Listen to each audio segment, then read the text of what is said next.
Good morning, everyone. A very warm welcome to Chatham House, or, as everyone has been saying, for security reasons, an undisclosed London location. I'm Bronwyn Maddox, Director of Chatham House, and I'm really delighted to welcome this morning Sir Keir Starmer, Leader of the Opposition and of the Labour Party since 2020, MP for Holborn and St Pancras since 2015.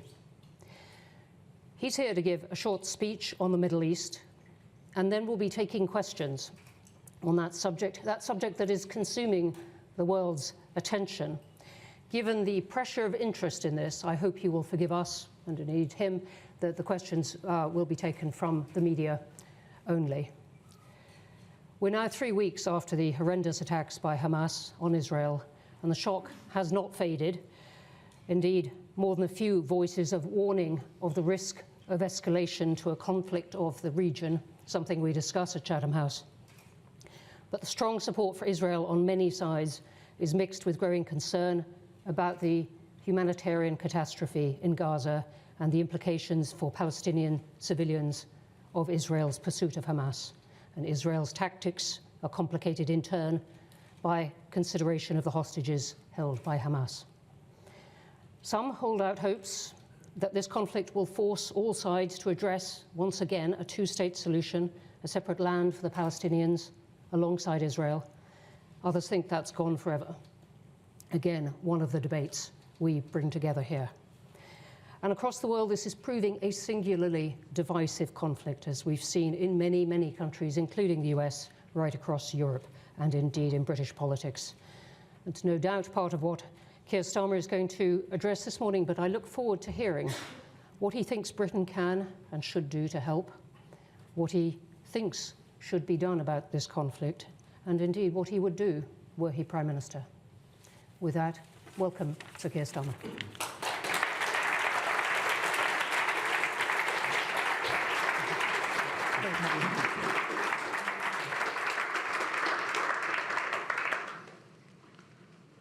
Thank you, Bronwyn, and thank you all for coming here this morning. And thank you to Chatham House for hosting and for your resolute commitment to dialogue on this issue, an issue that so many people recoil from out of despair, a despair that in the last 3 weeks has arguably reached new depths.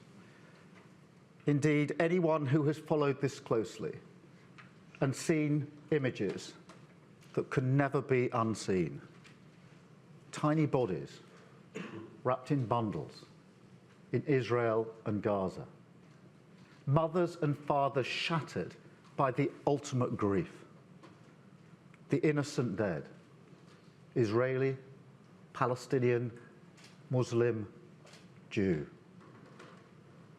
It's a tragedy where the facts on the ground are changing by the minute, but where the consequences will last for decades, and the trauma might never fade. A crisis where the search for solutions is shrouded not just by the fog of war, but by an ever-darkening cloud of misinformation. But nonetheless, we must do what we can, and we must explain what we do. Democratic accountability matters, particularly in light of the rising temperature on British streets. Our efforts must respond to the two immediate tragedies. To the 7th of October, the biggest slaughter of Jews, and that is why they were killed, do not doubt that, since the Holocaust. Men, women, children, babies, murdered, mutilated, and tortured by the terrorists of Hamas. Over 200 hostages, including British citizens, taken back into Gaza. Make no mistake, this is terrorism on a scale and brutality that few countries have ever experienced. Certainly not this one. And that is an immutable fact that must drive our response to these events. As must the humanitarian catastrophe in Gaza, which again plays out on a previously unimaginable scale. Thousands of innocent Palestinians dead, displaced, desperate for food and water, reduced to drinking contaminated filth, hiding out in hospitals for shelter, whilst in those same buildings, babies lie in incubators that could turn off at any moment. At every stage during this crisis, my approach has been driven by the need to respond to both these tragedies, to stand by the right to self-defense of any nation which suffers terrorism on this scale, alongside the basic human rights of innocent Palestinians caught once again in the crossfire. To focus at every stage on the practical steps that might make a material difference on the ground. In the short term, on the humanitarian conditions in Gaza and the efforts by Israel to rescue her hostages. But in the future, also to the hope that I know still burns brightly for those who want peace. The two-state solution, an Israel where every citizen enjoys the security they need, and a viable Palestinian state, where the Palestinian people and their children enjoy the freedoms and opportunities that we all take for granted. And that is why, while I understand calls for a ceasefire at this stage, I do not believe that it is the correct position now, for two reasons. One, because a ceasefire always freezes any conflict in the state where it currently lies. And as we speak, that would leave Hamas with the infrastructure and the capability to carry out the sort of attack we saw on October the 7th. Attacks that are still ongoing. Hostages who should be released still held. Hamas would be emboldened and start preparing for future violence immediately. And it is this context which explains my second reason, which is that our current calls for pauses in the fighting for clear and specific humanitarian purposes, and which must start immediately, is right in practice as well as principle. In fact, it is at this moment the only credible approach that has any chance of achieving what we all want to see in Gaza: the urgent alleviation of Palestinian suffering, aid distributed quickly, space to get hostages out. That is why is also the position shared by our major allies in the US and the EU. And I urge all parties to heed its call. Over time, the facts on the ground will inevitably change in relation to both hostages being rescued and Hamas's capability to carry out attacks like we saw on October the 7th. And we must move to cessation of fighting as quickly as possible. Because the reality is that neither the long-term security of Israel nor long-term justice for Palestine can be delivered by bombs and bullets. Open-ended military action, action without a clear and desired political outcome, is ultimately futile. This needs to begin now, because a political agreement, however unlikely that seems today, however painful the first steps are to take, is the only way to resolve this conflict once and for all. That is why our position and our counsel has always been that Israel must submit to the rules of international law. The right to self-defense is fundamental, but it's not a blank check. The supply of basic utilities like water, medicines, electricity, and yes, fuel to civilians in Gaza cannot be blocked by Israel. Every life matters. So every step must be taken to protect civilians from bombardment. Palestinians should not be forced to leave their homes en masse. But where they have no choice but to flee within Gaza, we need crystal clear guarantees that they will be able to return quickly. You cannot overstate the importance of this last point. In conflicts like this, the most painful blows are those that land on the bruises of history. And for Palestinians, the threat of displacement sends a shiver down the spine. It must be disavowed urgently, clearly, and by all.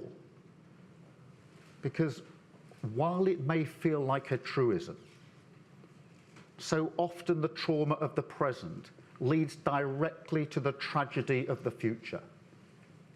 Hamas know this. They knew Israel would have to respond.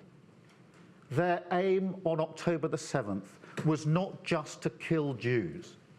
It was to bring death upon their fellow Muslims in Gaza. A plan written in blood to isolate Israel from the West, destroy its improving relations with other Arab nations, and ultimately provoke wider regional conflicts across the Middle East. That threat remains real. And I echo President Biden's sage advice to Israel to understand in its own interests why a whirlwind of understandable emotion and rage must not blind it to the fact that it is Hamas it must target. Hamas that is the enemy. Hamas brutality that must be prevented, and not the Palestinian people who must be protected. So I say again, we have to get many more aid trucks across the Rafah crossing. We have to get food, water, electricity, medicine, and fuel into Gaza. We have to preserve innocent lives. Hospitals must be protected and cannot become targets. Across the West, we've been calling for this for weeks, but it hasn't happened. The siege conditions haven't lifted. That's unacceptable, and it cannot continue. The risk of regional escalation is real, and it must be prevented. This is why millions of people across our country are rightly concerned. Concerned as well about the impact this is having on communities here in Britain. There are some who want us divided, but our approach to multiculturalism is envied around the globe. Jews, Christians, and Muslims live side by side, and this is so ordinary, it's barely remarked upon. Interfaith marriages are common. People celebrate each other's traditions and festivals as naturally as they do their own. The freedom of religious expression is uncontroversial. We don't stop often enough to reflect on how unusual this is, how Britain's modern diverse democracy is an existential challenge to people all around the world who say, this cannot be done. Something we've worked hard for through the generations, and that at moments like this, we have a responsibility to fight for. We cannot have a Britain where Jewish businesses are attacked, Jewish schools marked with red paint, Jewish families hiding who they are. We cannot have a Britain where Muslim women feel scared to take public transport, mosques are attacked, Palestinian restaurants receive death threats. No, this isn't our Britain. And in the Labour Party, we will have to reach out to communities under pressure and show them the respect and empathy they deserve as a fundamental British right. But ultimately, the gravest ramifications of failure will, of course, be felt in the Middle East itself. For too long, the international community has put the Israeli-Palestinian conflict into the too difficult box. There's no recent equivalent of anything like the concerted push for peace we saw in the 1990s and the early 2000s. No, what has happened is we have continually paid lip service to a two-state solution because it's easier, convenient perhaps, to look away from Gaza, knowing it is controlled by those who want to kill Jews and wipe Israel off the map. To look away from Israel, knowing people live without the security which they deserve. To look away from the West Bank, knowing more settlements are being built against international law. Now, I don't say any of this to start a new round of arguments or hand-wringing. Instead, this must be a time for a new resolve, a renewed push from all parties to find a way to peace. It will mean engaging with our Arab partners, working urgently on viable plans for a Palestine free from the terrorism of Hamas.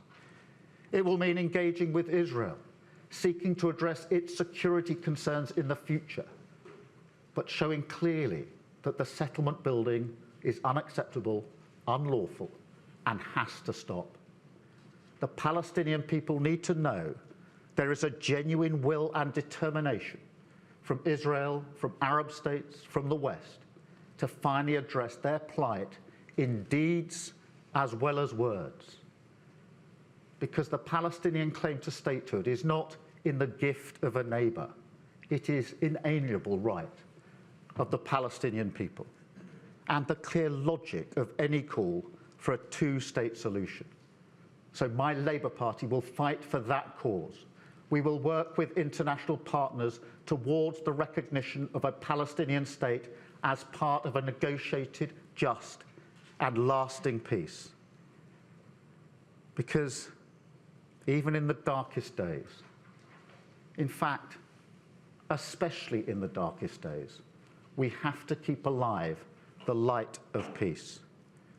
Fight, despite the horror of the present, for the fragile hope of the future, focusing always on the difference we can make. This is an old conflict, but it is not and never has been an issue that will be solved by the black and white simplicity of unbending conviction. Rather, the colour of peace, always in conflict resolution, is grey. And in the coming days and months, we must do everything we can to fight for it. Thank you very much.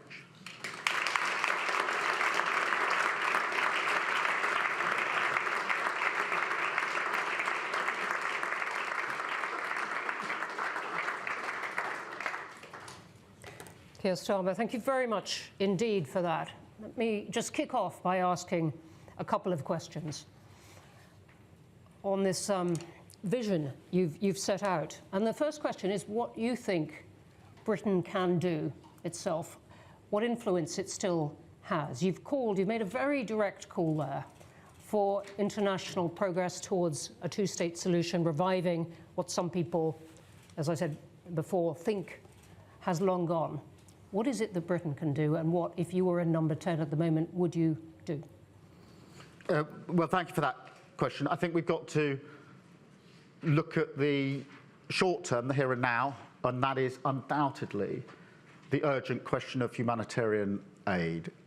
You've only got to see the images on our screens of innocent civilians suffering, dying, hospitals unable to cope, to know that we have to urgently address that issue. And we have to pull together, we have to make that case for humanitarian pauses to allow that aid to get in. It is urgent, it was urgent last week and the week before. This humanitarian crisis has been going on for a very, very long time. So that's the immediate, and to allow and argue for the release of the hostages. They should not have been taken, they should not be held, and Hamas should release them immediately. And so they're the two immediate things that we have to address. But I think Britain also has to address the longer term, because, and I know some people will say, look, in the current context, it's impossible to even think about a two-state solution. I don't accept that. I think that because of the desperation of the situation we're in, we have to start the discussion about a two-state solution. I think that looking away in the last 10, arguably 20 years, has been a dereliction of responsibility, and we have to take up that responsibility, and we have to take it up now. So that's what I would be concentrating on if we were in government now. And by that you mean taking that to Israel, making those points to Israel and perhaps to Qatar, which is negotiating with Hamas? Yes, to all, I mean, to allies, to partners across the Middle East, to the US. This has to be a concerted effort. I think too many people have looked away and simply said it's too difficult, knowing what's been going on in Gaza, what's been going on in the West Bank. They've looked away. We cannot justify that any longer. Thank you for that. Let me ask one more. You're a lawyer of legal background. I'm not intending that to be a controversial statement. And from what you've described of Israel's actions at the moment in its justified pursuit of Hamas, do you think it's acting within international law? It has to act in accordance with international law. This is not an optional extra, a nice to have. It has to be in accordance with international law. And that is a point that we have repeatedly pressed on Israel, and other countries have pressed on Israel. It has to act in accordance with the law. As to whether each and every act is in accordance with the law, well, that will have to be adjudicated in due course. I think it's unwise for politicians to stand on stages like this or to sit in television studios and pronounce day by day which acts may or may not be in accordance with international law. I think it's not the role of politicians. I don't think it's wise to do it. I come with the benefit of a lawyer of having litigated about issues like this in the past, and in my experience, it often takes weeks or months to assimilate the evidence and to then work out whether there may or may not have been a breach of international law. So I think the call for politicians to look at half a picture on the screen without the full information and form an instant judgment as to whether it's this side of the line or the other side of the line is extremely unwise, and I'm not going to get involved in that kind of exercise. Thank you. Thank you for that. I could ask you a follow-up, but that would take us into the question of international law itself and why Israel has to do that. Instead, I'm going to release you to ask and pick your own questions from to the media. Release you to the media, and I will come up again at the end. Thank you very much, Bronwyn, and I'll go straight to the media. I've got a list, I think, of all those that want to ask a question, and I'll try and get through just as many as I possibly can. I think first we've got Vicky Young at the BBC. Thank you very much. In about a year's time, you are hoping to be Prime Minister. If that happens, will you allow your own ministers to undermine your authority and publicly disagree with you on the most important issues of the day? Look, collective responsibility is really important. There's no doubt about that, as is unity. And what is really important in answering this question and addressing this point is to understand what is driving people at the moment. I think it's impossible for anyone to see the suffering that we're seeing in Gaza and not feel compelled to try to do something about it. And that's why I said in my short speech that I understand why people are asking for a ceasefire. But equally, I do not think that a ceasefire now is the right way forward for the reasons I set out. So there is unity here. I'm obviously engaging with my front benchers, but there is unity, and what we want to see, which is the alleviation of the awful situation in Gaza. It is for me to address collective responsibility. I recognise that that is my duty. It matters, and I take that duty extremely seriously. But I do it in the context of understanding what is driving people in the call for a ceasefire, which is, in my judgment, not the call that we should be making as things stand for the reasons I set out. Thank you, Vicky. Anushka, ITV. Keir Starmer, the reason that dozens of Labour MPs are urging you to call for a ceasefire is because over 3,000 children are dead. Because you haven't done that today, we know that shadow ministers are considering resigning. The mayors of London and Manchester disagree with you. The leader Labour in Scotland says that you have hurt Muslim communities. How on earth are you going to bring your party back from this level of division? Well, we've all seen those images of children dead, and there's no unseeing those images. And I think it's really important to understand that. For the reasons I set out, notwithstanding that I do understand why some are calling for a ceasefire, I do not think that that is the right call now, because it does freeze the situation as it currently is. And if we freeze the situation as it currently is, that means that Hamas is left with the capability to carry on with the sort of attacks it carried out on the 7th of October and is continuing to carry out. It is still attacking. And of course, it is holding 200 plus hostages. You cannot freeze that situation without effectively denying a sovereign state its self-defense. But allied to that, and to alleviate the thing that is driving others to argue for a ceasefire, the humanitarian pauses to allow aid in are the practical, workable, viable solution that could be implemented realistically in the near future to allow that to happen. So for both of those reasons, my strong argument is that a ceasefire is not right now because it freezes the situation. Humanitarian pauses allow for an alleviation of the awful situation on the ground. Thank you, Anushka. I've got Paul from Channel 4. Thank you, Keir. Look, we've seen untold death and destruction in Gaza. Thousands of children lost their lives. The UN Agency for Palestinian Refugees has lost 63 of their staff members since October 7th. That's 63 UN workers dead since October 7th. Are you saying that Israel's actions in Gaza at the moment are justifiable? And if so, where do you draw the line, Keir Starmer?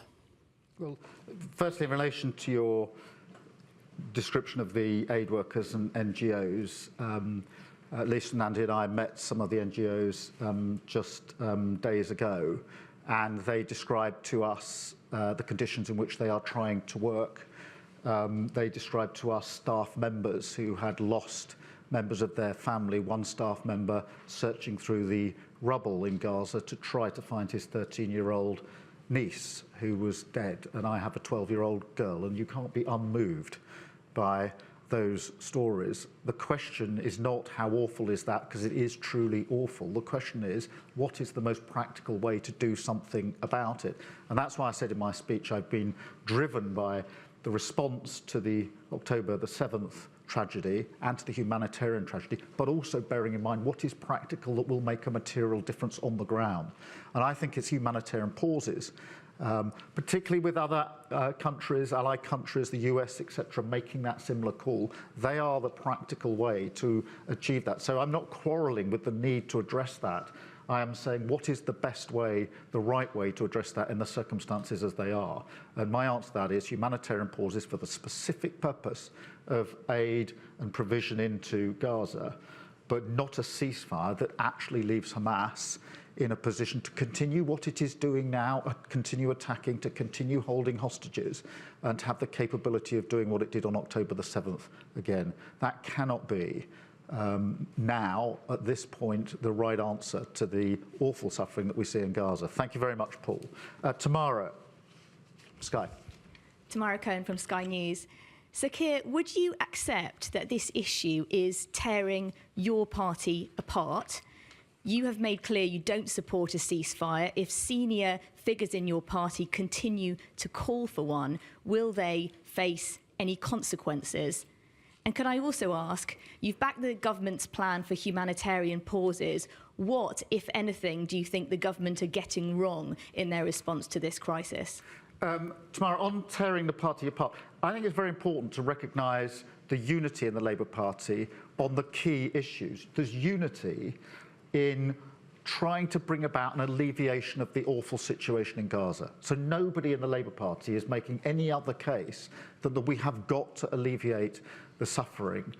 We have got to speak out for Israel's right to self-defence, and we've got to alleviate the suffering. So there's complete unity on that.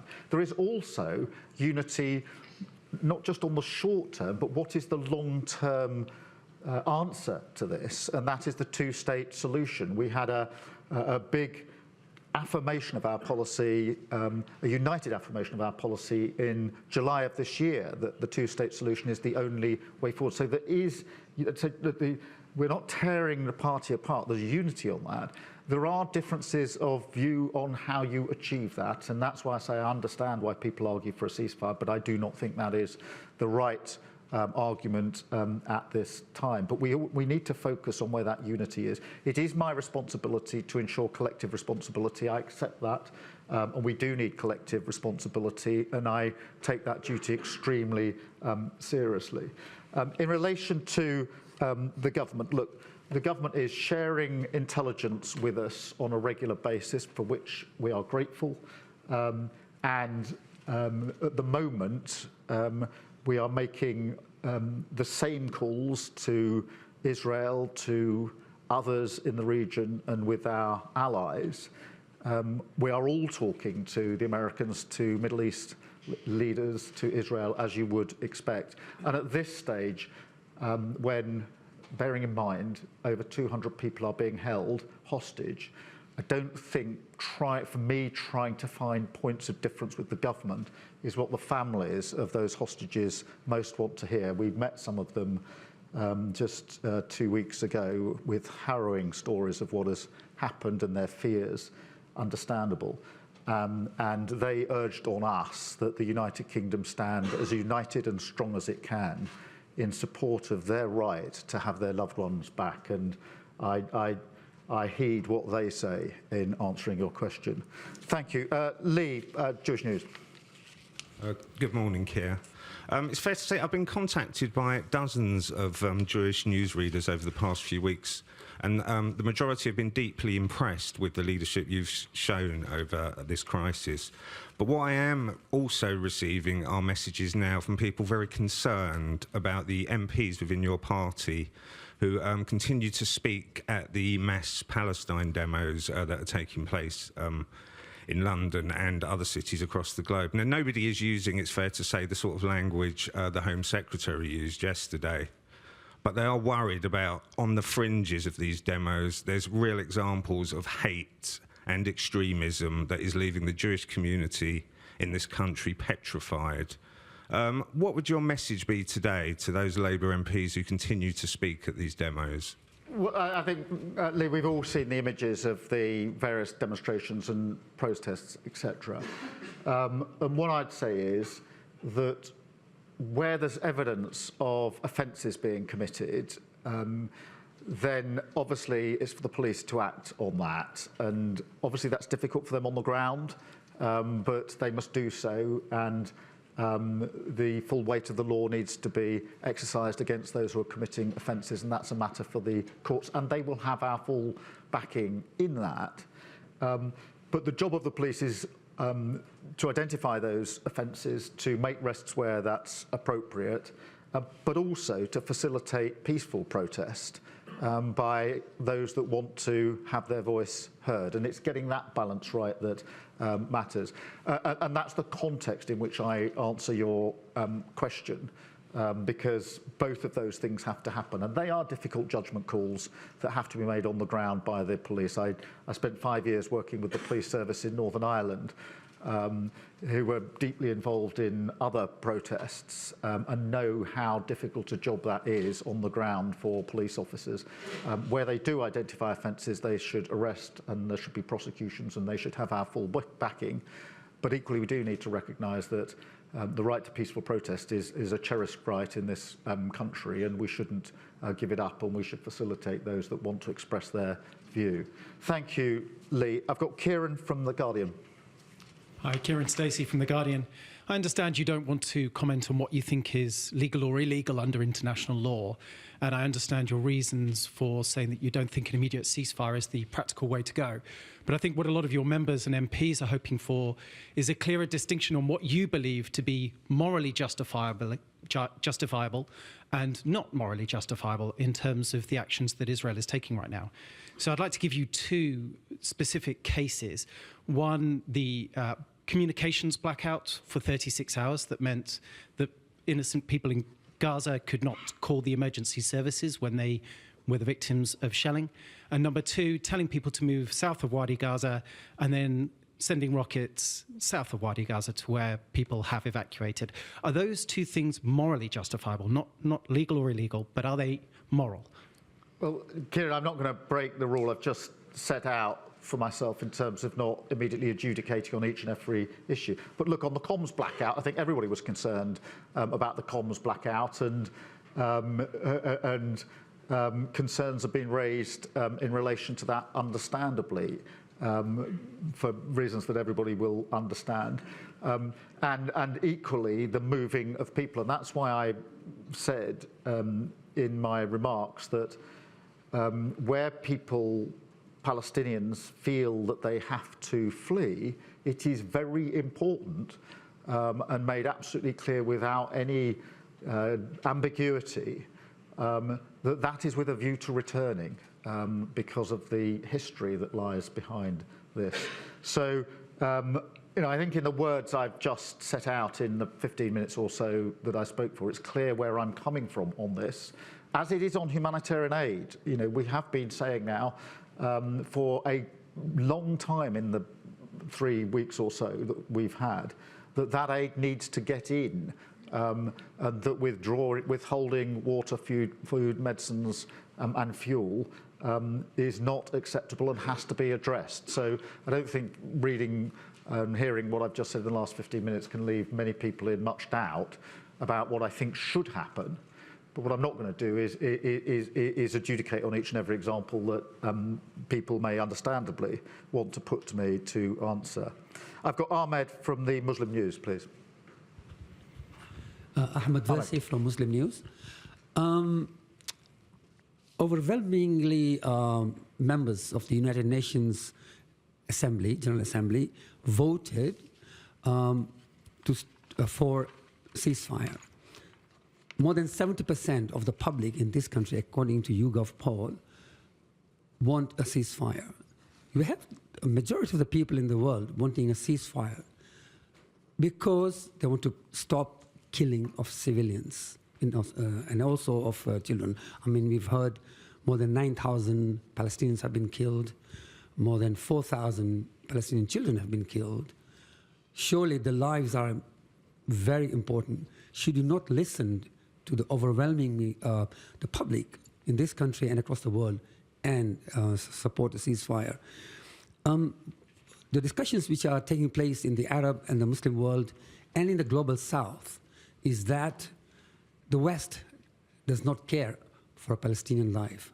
For the West, Palestinian life is worth less than the Israeli one. Thank you. Thank you very much. Look, I'm not surprised by evidence that the vast majority of the public in this country, and no doubt in other countries, want to see an alleviation of the suffering in Gaza.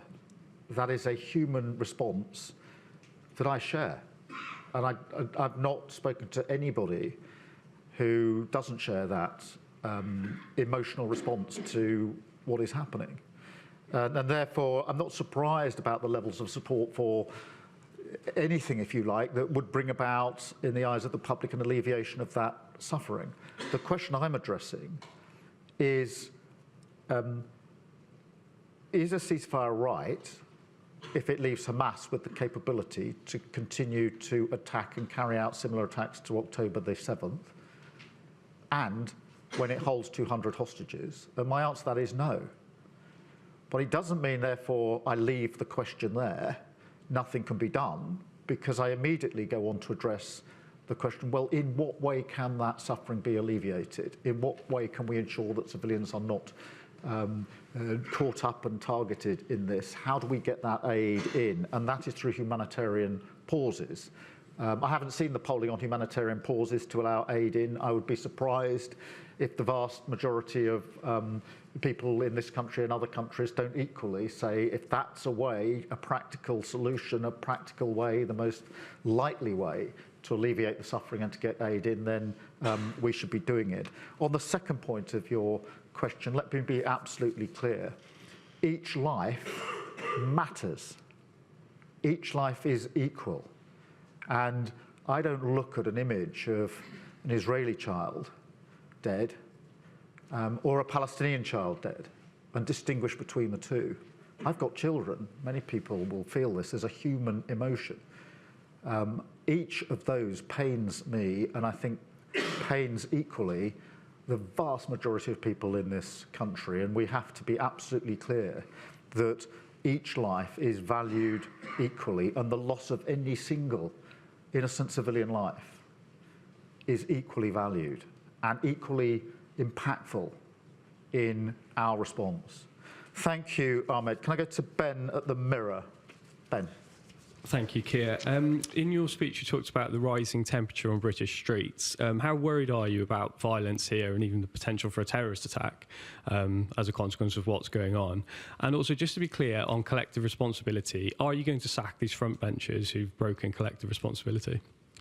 Look, on the Islamophobia, the anti-Semitism that is going up in this country, yes, of course I'm concerned.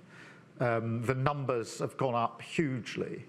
And it shocks me that Jewish schools have had red paint painted on their walls, that Jewish families are having to, or feel they have to, hide their identity, that Muslim women are telling me they don't feel safe going on public transport, that mosques are telling me we are having to ramp up our security, that Muslims are saying we are being held to account for things that others have done that are nothing to do with us. I am worried about that. And I think that all of us, but particularly politicians, have a duty to work in all of our communities to ensure that we tackle that sort of hate crime, that sort of hate head on. That is across party. I've said this in Parliament. That is without distinction. We all have a voice, we all have a responsibility to deal with it. On the question of collective responsibility, of course that matters. It is my responsibility to handle that within our party, and I take that responsibility seriously. But as I say, there is unity in the desired end that everybody in the Labour Party wants, which is to alleviate the suffering that we can all see, talk about, hear about, and listen to. And that is why I've set out today what I think is the right, practical, and achievable route to that as quickly as possible. Can I take David Rose from the Jewish Chronicle? As time is going by, more and more evidence is emerging of Iran's role in coordinating the original attacks of October the 7th. It's established fact that Iran is one of Hamas's principal sources of funding. It's also suggested it helped train those responsible for the pogrom of October the 7th and may indeed have deliberately wanted the Israeli response that was surely inevitable once that took place. I wondered what is your current assessment, given the information that you have access to, of how important Iran has been in this? How would you approach dealing with this issue as Prime Minister at a strategic level? And as a specific, would you continue to call for the proscription as a terrorist organisation of the Islamic Revolutionary Guards Corps? Let me answer that as carefully as I can, because, as I mentioned, we've been having quite high-level intelligence briefings that the government's been providing to us, which obviously I can't disclose. I think my response would be that we all have a duty to make sure that this does not escalate, and it easily could. And in fact, Hamas want it to escalate. It is one of their driving purposes, which is why myself and others are having contact at the highest level across the globe with countries that are most engaged here to try and ensure that escalation doesn't happen. Beyond that, I won't say, because I end up disclosing some of the material that has been shared with us in intelligence briefings. Oliver Wright from The Times. Thank you. Obviously, the whip was suspended from Andy MacDonald yesterday. Can you just spell out very clearly what is and what is not acceptable for Labour MPs to say? Where are the red lines?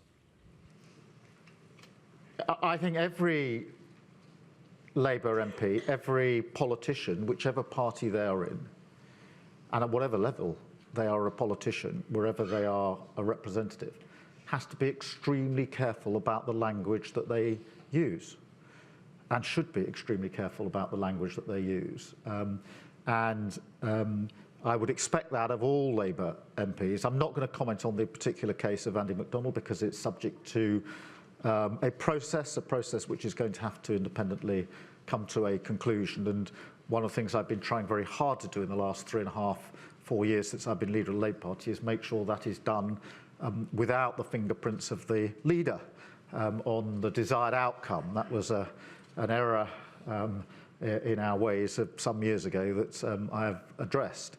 But I do say, and I would say to all politicians, and this is cross-party, and we all have a duty to be extremely careful about the language that we use in the situation that we face just at the moment.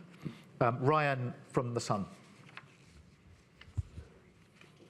Again on Andy MacDonald, the Labour Party described Andy MacDonald's words as deeply offensive.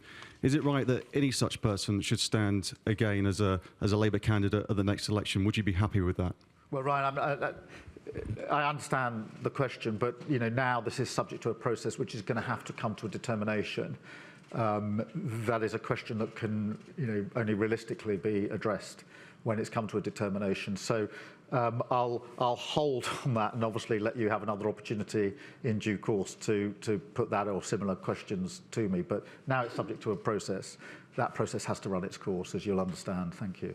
I've got one or two others who I think would like to ask questions. I've got Jim Pickard from the FT. You mentioned collective responsibility and so on, but it seems clear that senior members, front benchers, are able to have a different position on this to you. They are, of course, calling for a ceasefire, and they're going to be able to do this without any consequences. Is that correct? And secondly, you talk about a humanitarian pause to get people out. How do you envisage that happening? Are we talking about how many people, which people, how will they be prioritised? And most importantly, where would you expect them to go? Look, I mean, on collective responsibility, of course we need collective responsibility, and it's my job to ensure we do have collective responsibility. In the current context, that has to be done with an eye on the context and what we are facing, and with me being clear about the proportionality of any measures that are there for collective responsibility, and that's how I will do it sensitively and engaging with my front benchers, but also recognising that what is driving them is this agreed position that we need to alleviate the awful events and circumstances that confront us in Gaza. Jim, on the whys and wherefores, the practicalities, look, I don't think that me standing at a lectern like this dictating what a plan for the particular order in which things should happen under a humanitarian pause is realistic, But I do think that if we can drive the collective will to bring about a pause, then those are the questions that inevitably will need to be thought through and answered by those that will have to operationalise this. What I want to do today is repeat our calls for humanitarian pauses.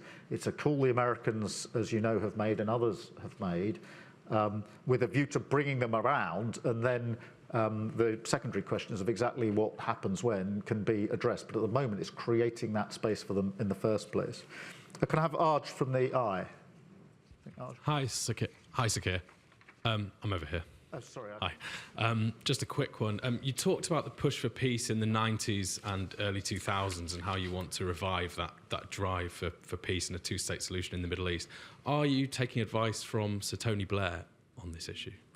Well, Arj, this taking advice is an interesting phrase. On the substance of the point, and I don't want to lose this because it's in the speech and it's very important, there has been a failure of leadership in recent years, with too many political leaders being prepared to look away, knowing what the situation really is on the ground. And I think we've got to be honest about that and confront that. And that's why even in the depths of this situation, we have to reach for the renewed hope of a solution to this. I mean, I am engaging with very many people on this issue, and I'm prepared to engage with anyone that will help us take a step in that direction. I'm not taking advice from anyone in particular, but everyone in general, because I think that I'm not pretending that I alone have got the capability, the silver bullet. What I do know is I've got a responsibility as a political leader to work with others to try to do now what I think has not been done in recent years, and I'll continue to do that. Thank you, Raj. Have I got Kate from Times? Yep. Thank you, Keir Starmer. Kate McCann from Times Radio. A video filmed in your constituency shows posters of Israeli hostages being torn down. How does that make you feel? And do the police need more powers to tackle this? The Met says it does. The Prime Minister says they don't. What do you think as a former Director of Public Prosecutions? And can we just be very clear on collective responsibility? However emotive the issue is, it's one of the key rules of a government sticking together. Have you suspended collective responsibility on this issue? Thank you. On the last question, no. But it is obviously a question for me, how I bring about collective responsibility. But the answer to the question is no. On the first part of your question on the images, I was shocked when I saw that. I don't think anybody else would be other than shocked when they saw that. In that particular case, I don't think there are issues about the reach of the law, but I do know that the police have voiced their concerns that they don't necessarily have the right powers under the law. There's been a review into this. The government hasn't acted, and I think that the Home Secretary would be well advised to pick up the report, look at it again, and think, what is my responsibility as Home Secretary to ensure the police have the powers that they say they need to deal with some of the situations that are confronting us. And I would advise her to focus on that part of her job just at the moment. Harriet from the Mail. Thank you, Harriet Lyon, Daily Mail. You said that the law around chanting jihad needs to be reviewed. What legislation do you think needs to be changed, and what powers would a Labour government give to police to intervene? And secondly, a number of your MPs are privately saying they're livid with your stance. How would you characterise the mood in your party? On the first question, my understanding of what the police are asking for is a better definition of some of the outer edges of potential offending, because they have come across cases where they can't clearly make a decision, and they don't like that ambiguity. And I think they're right about that. I think if you're going to ask the police to do a difficult job, then as politicians, you owe it to the police to give them clarity to ensure they can make their decisions. That's what they're asking for, and I think that's what the government ought to address. And look, the mood, you saw the mood in the Labour Party at our Labour Party conference. United, confident, putting a positive case before the country for a decade of national renewal after 13 years of decline. And we are absolutely united in that. And even in the difficult question of what's the appropriate response to the events that are unfolding, there is unity about what we want to achieve in the short term and the long term. So, that unity is in fact a strength in the Labour Party that we take forward. You saw it there at our conference. We addressed some of the issues I've addressed today, this morning, at our conference, and you saw the unity of a conference of 18,000 people, Labour members, standing in silence, a minute's silence, to recognise the awful events in Israel and the Middle East. Thank you. And last question, Kate from The Independent. Keir, Andy Burnham said yesterday that senior Labour figures who have broken ranks to call for a ceasefire should not be branded disloyal. By going public, do you think that they have been disloyal? Yes or no? And I think I've done my best to answer this question a number of times. Collective responsibility matters. It's for me to set out the position of the party. I've done that before today. I've done it again today and made it clear that I do not think a ceasefire now is the right way forward, but a humanitarian pause is. And people will hear what I've said this morning, evaluate whether they think it has merit, and I hope answer the question, is this actually the best way forward to alleviate the situation in Gaza and to get the hostages released as they must and should be? And I think anybody reflecting on what I've said this morning would say that is obviously the appropriate way forward, and that a ceasefire now is not the answer for the reasons I've set out. Thank you all very much. I think I've taken pretty well all of the media questions. I certainly hope so, and thank you for coming. You've done exactly what you said, which is come give you a speech and answer all the questions fired at you. Everyone, thank you for coming. Thank you for the questions. And so, Keir Starmer, thank you for coming. Thank you for inviting the questions and replying to them. Thank you very much.